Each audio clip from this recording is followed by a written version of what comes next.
Empezando el camino. Así empieza el camino de las lágrimas, así, conectados con lo doloroso, porque así es como se entra en el sendero, con este peso, con esta carga, y también con esta creencia irremediable, la supuesta conciencia de que no lo voy a soportar.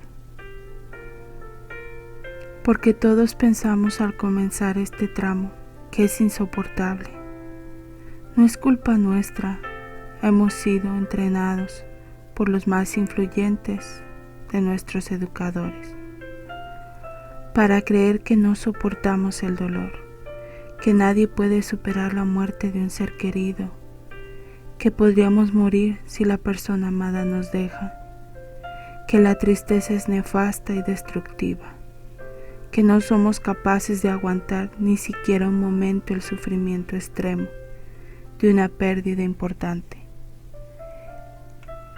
Y nosotros vivimos así, condicionando nuestra vida con estos pensamientos, que como la mayoría de las creencias aprendidas, son una compañía peligrosa y actúan como grandes enemigos que nos empujan a veces a costos mayores de los que supuestamente evitan. En el caso de una pérdida, por ejemplo, puede extraviarnos de la ruta hacia nuestra liberación definitiva de lo que ya no está. Hay una historia que dicen que es verídica. Aparentemente sucedió en algún lugar de África. 6 mineros trabajaban en un túnel muy profundo, extrayendo minerales desde las entrañas de la tierra. De repente, un derrumbe los dejó aislados del fuera, sellado la salida del túnel. El silencio, cada uno miró a los demás. Dio un vistazo, calcularon su situación. Con su experiencia se dieron cuenta rápidamente de que el gran problema sería el oxígeno. Si no hacían todo bien, les quedarían unas 3 horas de aire, cuando mucho 3 horas y media. Mucha gente de afuera sabría que ellos estaban allí atrapados, pero un derrumbe como este significaría honradar otra vez la mina para llegar a buscarlos. ¿Podrían hacerlo antes de que se terminara el aire? Los expertos mineros decidieron que debían ahorrar todo el oxígeno que pudieran. Acordaron hacer el menor desgaste físico posible. Apagaron las lámparas que llevaban y se tendieron en silencio en el piso. Enmudecidos por la situación e inmóviles en la oscuridad. Era difícil calcular el paso del tiempo. Incidentalmente, solo uno de ellos tenía reloj.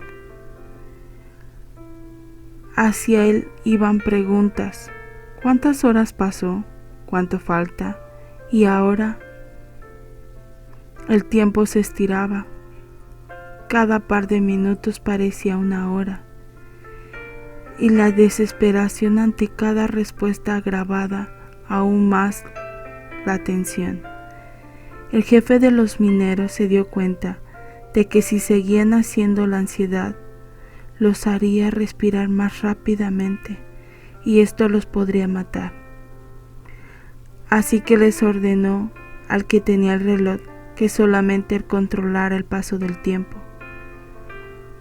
Nadie haría más preguntas. Él avisaría a todos cada media hora. Cumpliendo la orden, el del reloj controlaba su máquina, y cuando la primera media hora pasó, él dijo: ha pasado media hora. Hubo un murmullo entre ellos y una angustia que se sentía en el aire. El hombre del reloj se dio cuenta de que a medida que pasaba el tiempo, iba a ser cada vez más terrible comunicarles que el minuto final se acercaba. sin consultar a nadie, decidió que ellos no merecían morir sufriendo. Así que la próxima vez que les informó la media hora, había pasado en realidad 45 minutos. No había manera de notar la diferencia, así que nadie siquiera desconfió. Apoyado en el éxito del engaño, la tercera información la dio casi una hora después. Dijo: pasó otra media hora. Y los 5 creyeron que habían pasado encerrados en total 1 hora y media, y todos pensaron en cuán largo se les hacía el tiempo. Así siguió el del reloj. A cada hora completa les informaba que había pasado media hora. La cuadrilla apuraba la tarea de rescate. Sabían que la cámara estaban atrapados y que sería difícil poder llegar antes de 4 horas. Llegaron a las 4 horas y media. Lo más probable era encontrar a los 6 mineros muertos. Encontraron vivos a 5 de ellos. Solamente uno había muerto, el que tenía el reloj. Esta es la fuerza que tienen las creencias en nuestras vidas. Esto es lo que nuestros condicionamientos pueden llegar a ser de otros. Cada vez que construyamos la certeza de que un hecho irremediablemente siniestro va a pasar, no sabiendo cómo o sabiéndolo, nos ocuparemos de producir, de buscar, de disparar, o como mínimo de no impedir que algo de lo que terrible y previsto nos pase realmente. De paso, y como en el cuento, el mecanismo funciona también al revés. Cuando creemos y confiamos en que se puede seguir adelante, nuestras probabilidades de avanzar se multiplicarán. Claro que si la cuadrilla hubiera tardado 12 horas, no habría habido pensamiento que salvara a los mineros. No digo que la actitud positiva por sí misma sea capaz de conjurar la fatalidad o de evitar las tragedias. Digo que las creencias autodestructivas indudablemente condicionan la manera en la cual enfrento las dificultades. El cuento de los mineros debería obligarnos a pensar en esos condicionamientos. Y empiezo desde aquí porque uno de los falsos mitos culturales que aprendemos con nuestra educación es que no estamos preparados para el dolor, ni para la partida, ni para la pérdida.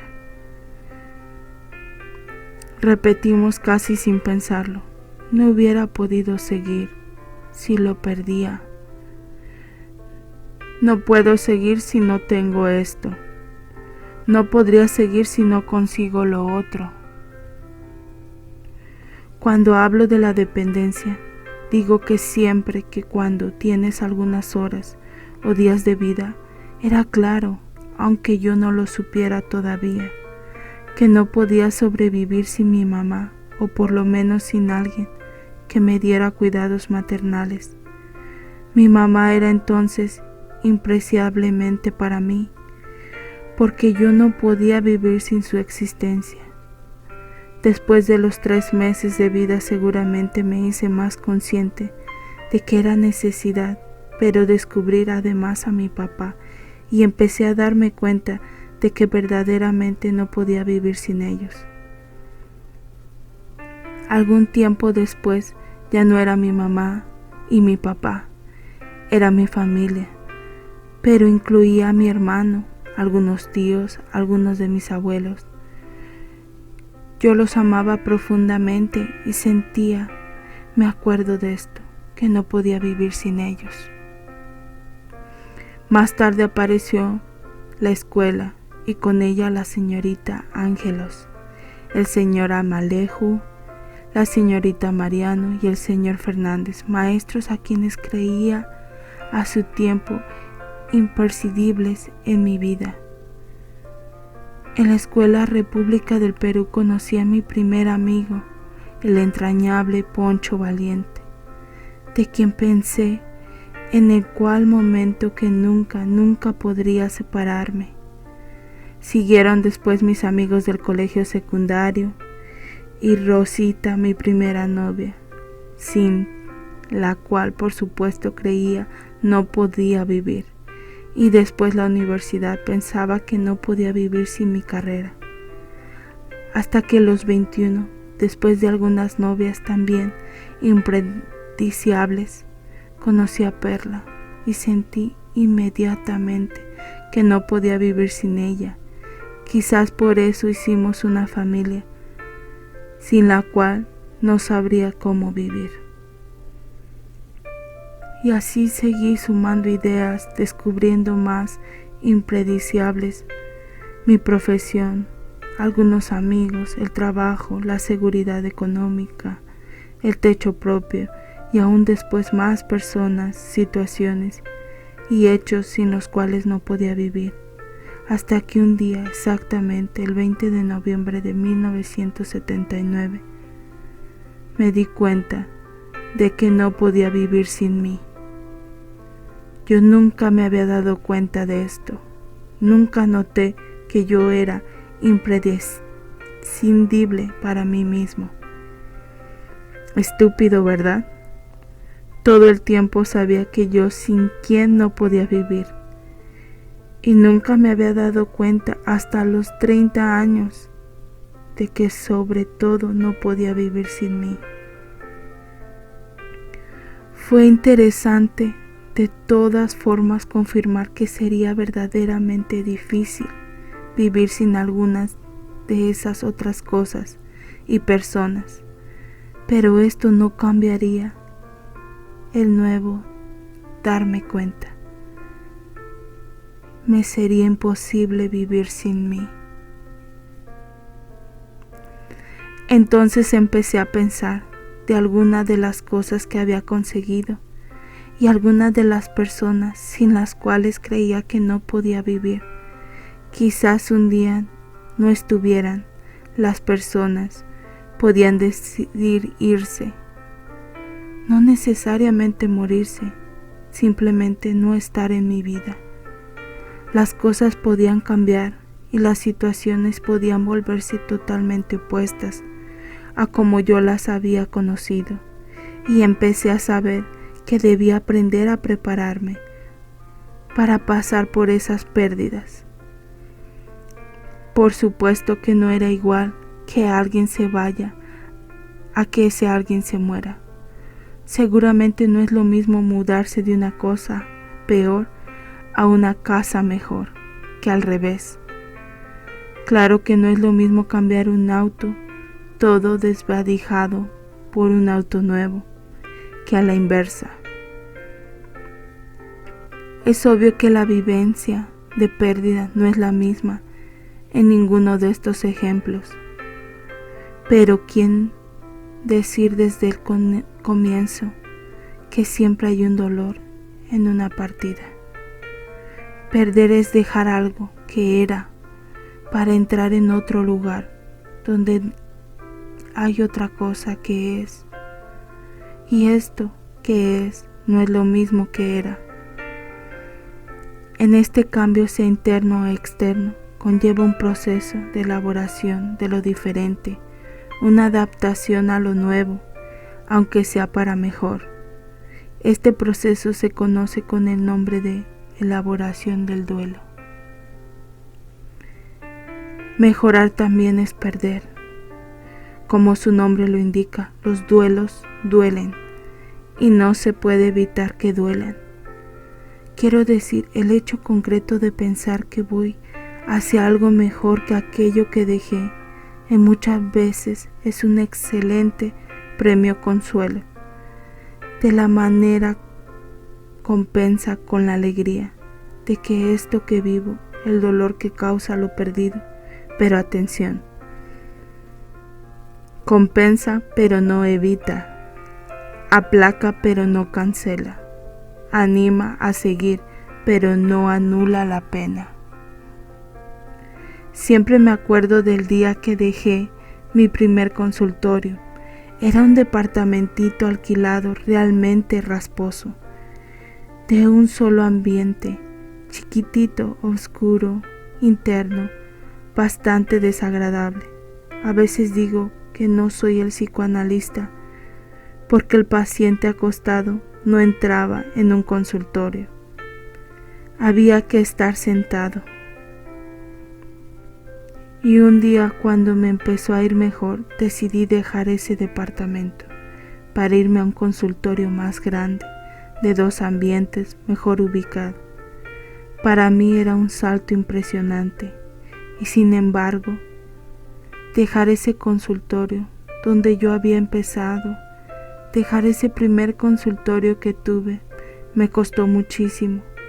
Si no hubiera sido por mi hermano Cacho, que vino a ayudarme a sacar las cosas, me habría quedado sentado como estaba cuando él llegó, mirando las paredes, mirando los techos, mirando las grietas del baño, mirando el calefón eléctrico, porque no hubiera podido ni empezar a poner las cosas en los canastos. Y cuando Cacho llegó, me acordó que me dijo: ¿qué pasa? No, nada, dije yo. Lo estoy haciendo despacito. Y mi hermano me dijo: déjate de hinchar, que ya tengo la camioneta ahí abajo. Él me había venido a ayudar y empezó a descolgar los cuadros y a ponerlos en el piso. Y yo decía: no, déjalo para lo último. Y él sacaba y yo ponía, así durante largas horas, para poder dejar ese lugar y partir hacia algo mejor, hacia el lugar que había elegido para mi futuro y para mi comodidad. Lo increíble es que yo lo sabía y lo tenía muy presente, pero esto no evitaba el dolor de pensar en aquello que me dejaba. Las cosas que uno deja siempre tienen que elaborarse. Siempre tiene uno que dejar atrás las cosas que ya no están aquí, aun cuando de alguna forma sigan estando. Quiero decir, hace 26 años que yo estoy casado con mi esposa. Yo sé que ella es siempre la misma. Tiene el mismo nombre, el mismo apellido. La puedo reconocer, se parece bastante a aquella que era, pero también sé que no es la misma. Desde muchos ángulos, en totalmente otra. Por supuesto que físicamente hemos cambiado ambos, yo más que ella, pero más allá de eso, cuando pienso en aquella perla, ¿qué perla era? De alguna manera se me confrontan con esta que hoy es, y es la más de las cosas. Me parece que esta me gusta mucho más que la otra, y digo, es fantástica esta perla comparada con aquella. Es maravilloso darse cuenta de cuánto ha crecido, es espectacular, pero esto no quiere decir que yo no la haya tenido que hacer un duelo por aquella perla que se fue. Y fíjense que no estoy hablando de la muerte de nadie, ni del abandono de nadie, simplemente estoy hablando de alguien que era de una manera y que hoy es de otra manera. Que el presente sea aún mejor que el pasado no quiere decir que no tenga que elaborar el duelo. El mapa no es el territorio. Hay que aprender a recorrer el camino, que es el camino de las pérdidas. Hay que aprender a sanar estas heridas que se producen cuando algo cambia, cuando otra parte, cuando la otra situación se acaba, cuando ya no tengo aquello que tenía o creía que tenía, y cuando me doy cuenta de que nunca tendré lo que esperaba tener algún día, y ni siquiera es importante si verdaderamente lo tuve o no. Este sendero tiene sus reglas, sus pautas. Este camino tiene sus mapas, y conocerlos ayudará seguramente a llegar más entero al final del recorrido. Un ingeniero decía que en realidad todos construimos una especie del esquema del mundo en el que habitamos, un mapa del territorio, y en él vivimos, pero el mapa aclara bien, no es el territorio. El mapa es apenas nuestro mapa, es la idea que nosotros tenemos de cómo es en realidad, aunque muchas veces esté teñida por nuestros prejuicios, aunque no se corresponde exactamente con los hechos. Es ese mapa donde vivimos. No vivimos en la realidad, sino en nuestra realidad de ella. Si no es mi mapa, tengo registrado que aquí en mi cuarto hay un árbol, aunque no haya, aunque nunca haya existido, aunque el árbol no esté en el de ustedes y todos paseando por el lugar sin miedos ni registro alguno. Yo voy a vivir esquivando este árbol por el resto de mi vida, y cuando me vean esquivar el tronco ustedes me van a decir: ¿qué haces? ¿Estás loco? Y yo voy a pensar: los locos son ustedes.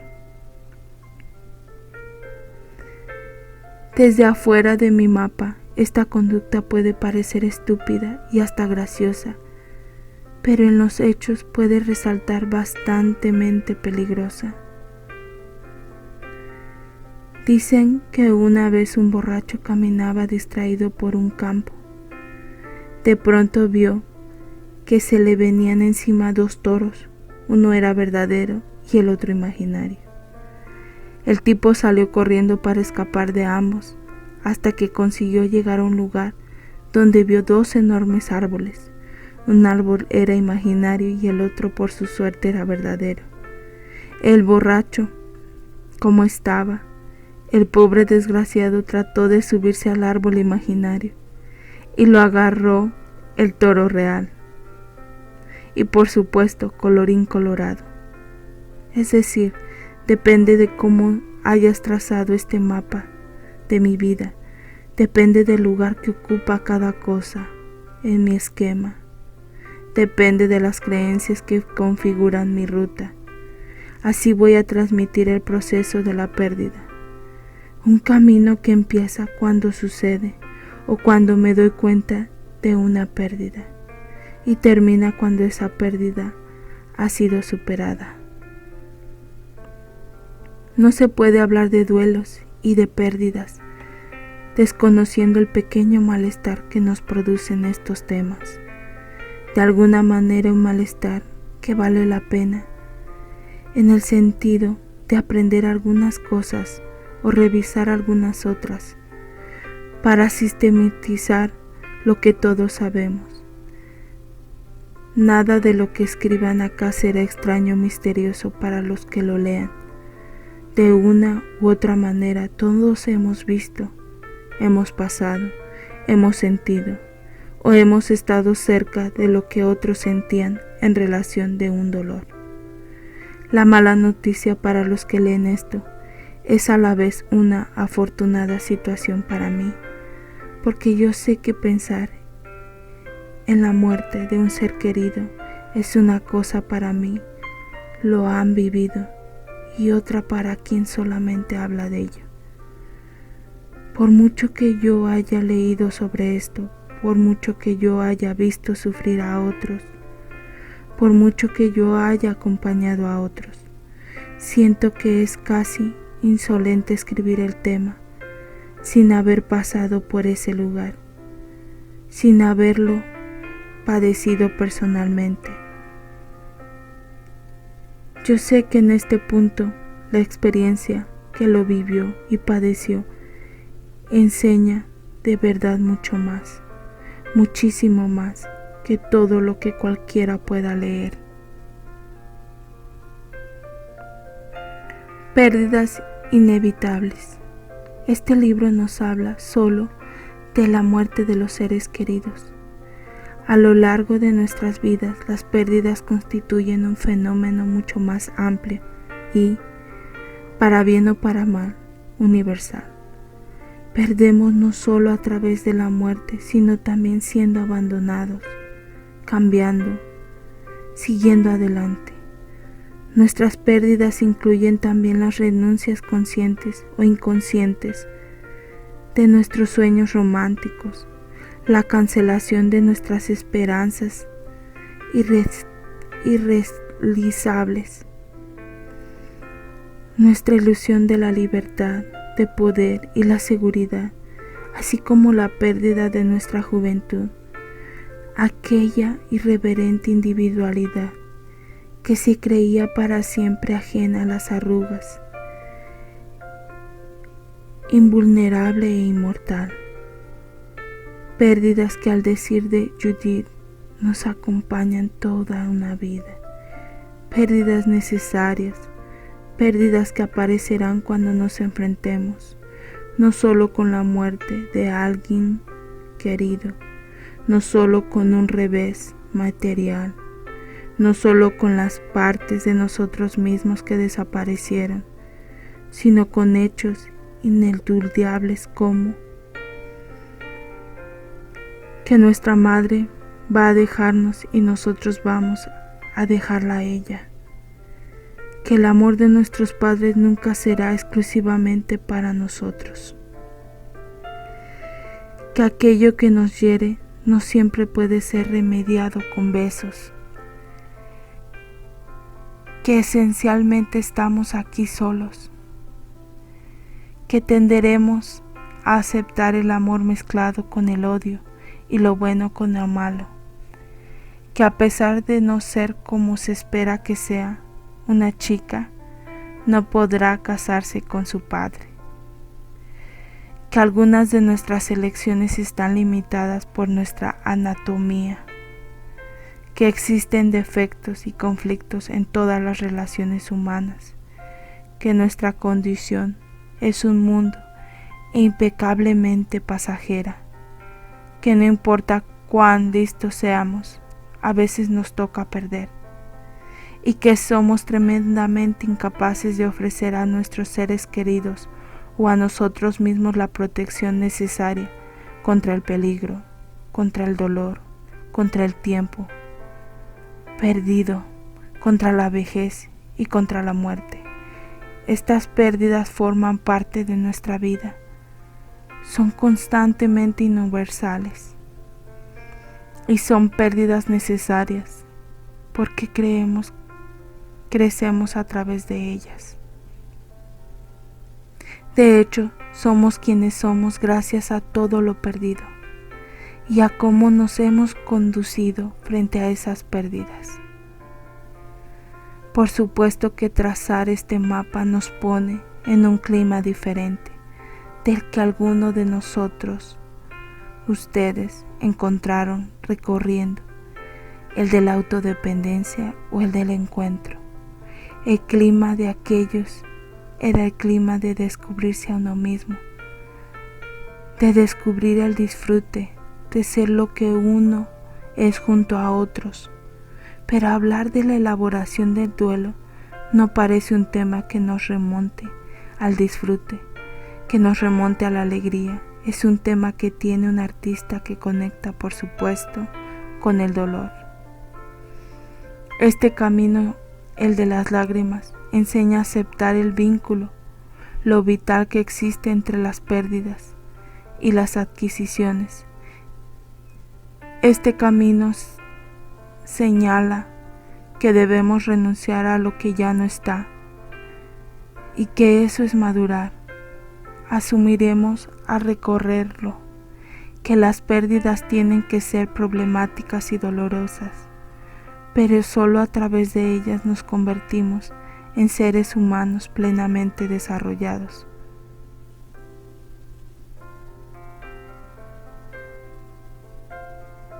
El ciclo de la experiencia. Todas las pérdidas son difíciles. No se puede poner en la misma bolsa y analizarlas desde el mismo lugar.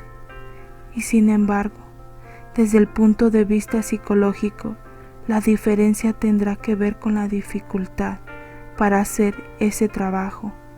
Pero el proceso del duelo es más o menos equivalente en una separación, en una pérdida material o en una muerte. El proceso de aceptación empieza como todos, en la retirada.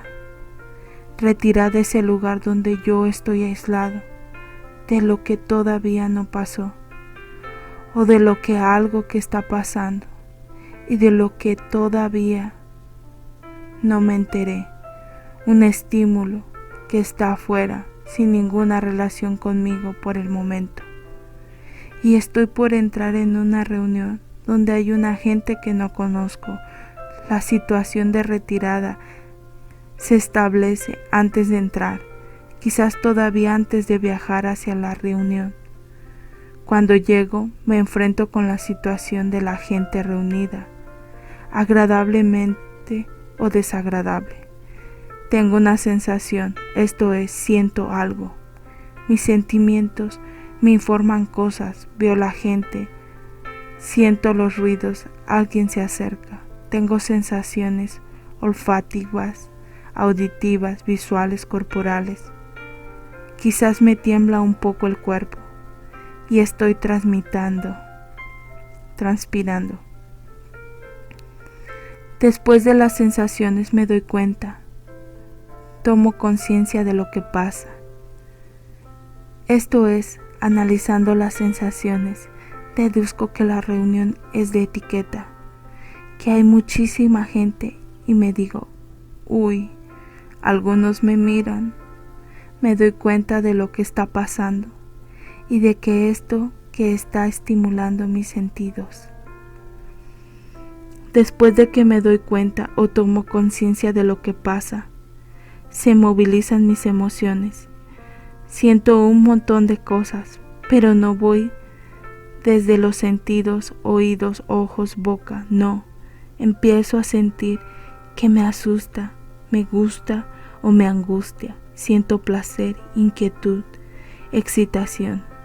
Siento miedo, ganas, deseo, placer de verlos o temor por el resultado del encuentro. Emociones que bullen dentro de mí.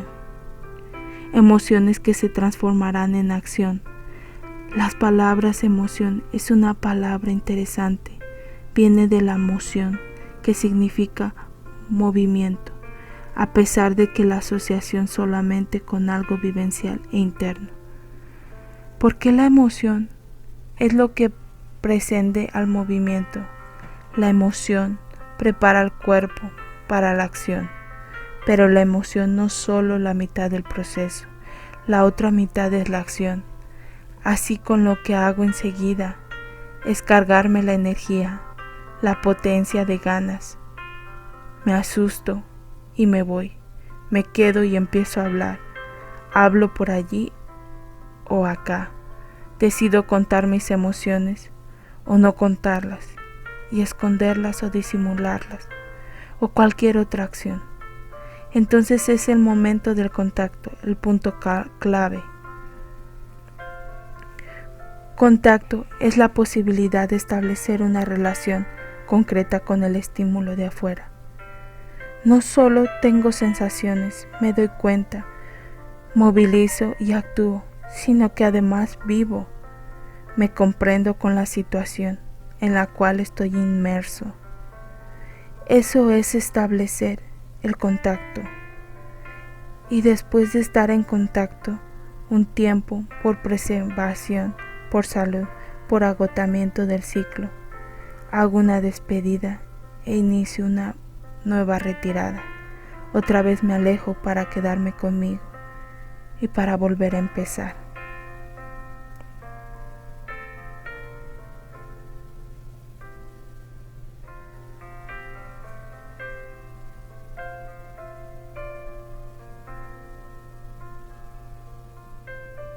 Pensemos en el ejemplo de un pintor con un cuadro.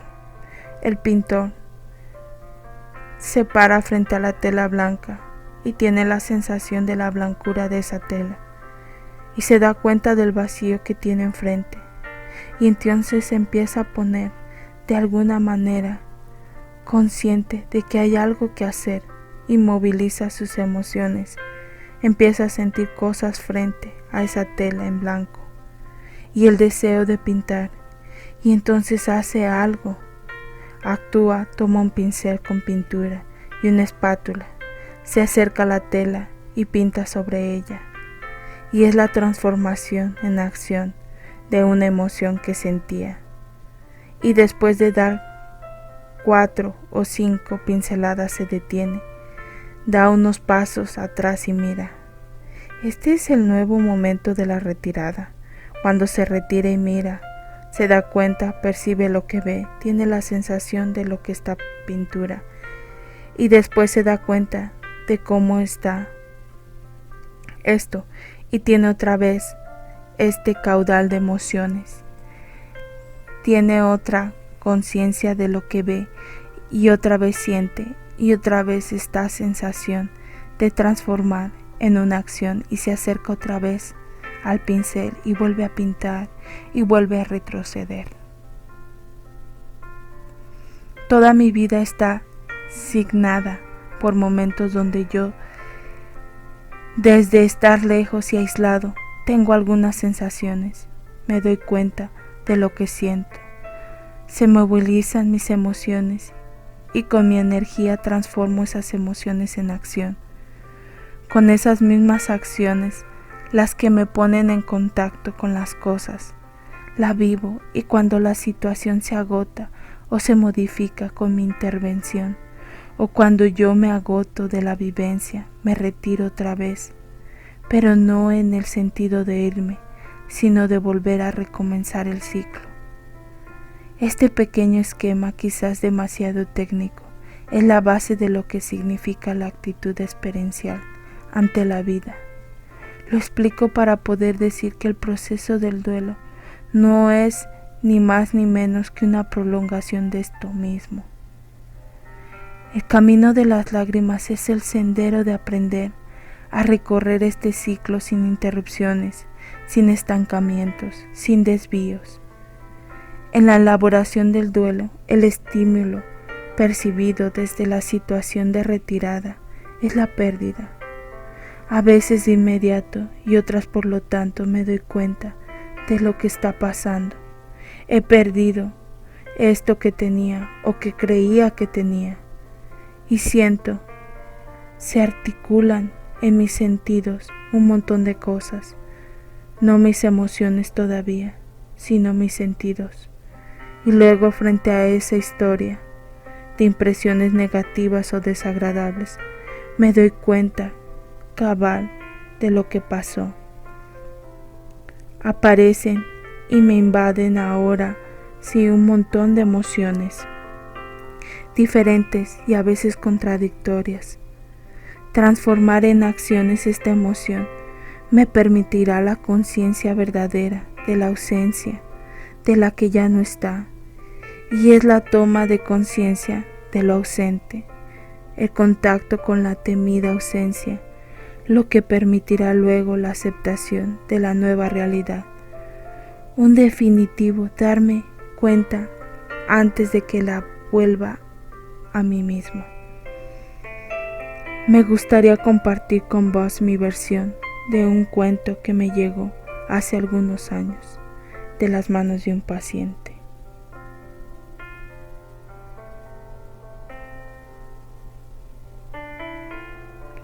Martín había vivido gran parte de su vida con intensidad y gozo. De alguna manera, su intuición lo había guiado cuando su inteligencia fallaba en mostrarle el mejor camino. Casi todo el tiempo se sentía en paz y feliz. Ensombrecía su ánimo algunas veces esa sensación de estar demasiado en función de sí mismo. Él había aprendido a hacerse cargo de sí y se amaba suficientemente como para intentar procurarse las mejores cosas. Sabía que hacía todo lo posible para cuidarse de no dañar a los demás, especialmente a aquellos de sus afectos. Quizás por eso le dolían tanto los señalamientos injustos, la envidia de los otros o las acusaciones de egoísta que recogía demasiado frecuentemente de boca de extraños y conocidos. Alcanzaba para poder darle significado a su vida la búsqueda de su propio placer. Soportaba él mismo definirse con un hedonista centrado su existencia en su satisfacción individual. ¿Cómo armonizar estos sentimientos de goce personal con sus conceptos éticos, con sus creencias religiosas, con todo lo que había aprendido de sus mayores? ¿Qué sentido tenía una vida que solo se significaba a sí misma? Ese día más que otros pensamientos lo abrumaron. Quizás debía irse, partir, dejar lo que tenía en manos de otros, repartir lo cosechado y dejar delegado para, aunque sea en ausencia, ser en los demás un buen recuerdo. En otro país, en otro pueblo, en otro lugar, con otra gente, podría empezar de nuevo, una vida diferente, una vida de servicio a los demás, una vida solitaria. Debía tomar el tiempo de reflexionar sobre su presente y sobre su futuro. Martín puso unas pocas cosas en su mochila y partió en dirección al monte. Le había contado el silencio de la cima y de cómo la vista del valle fértil ayudaba a poner en orden los pensamientos de quienes hasta allí llegaban. En el punto más alto del monte giró para mirar su ciudad, quizás por última vez. Atardecía y el poblado se veía hermoso desde allí. Por un peso te alquilo el catalejo. Era la voz de un viejo que apareció desde la nada con un pequeño telescopio plegante entre sus manos y que ahora le ofrecía con una mano mientras con la otra tendía hacia arriba, reclamaba su moneda. Martín encontró en su bolsillo la moneda buscada y se la dio al viejo y se desplegó el catalejo y se lo alcanzó. Después de un rato de mirar consiguió ubicar su barrio, la plaza y hasta la escuela frente a ella. Algo le llamó la atención.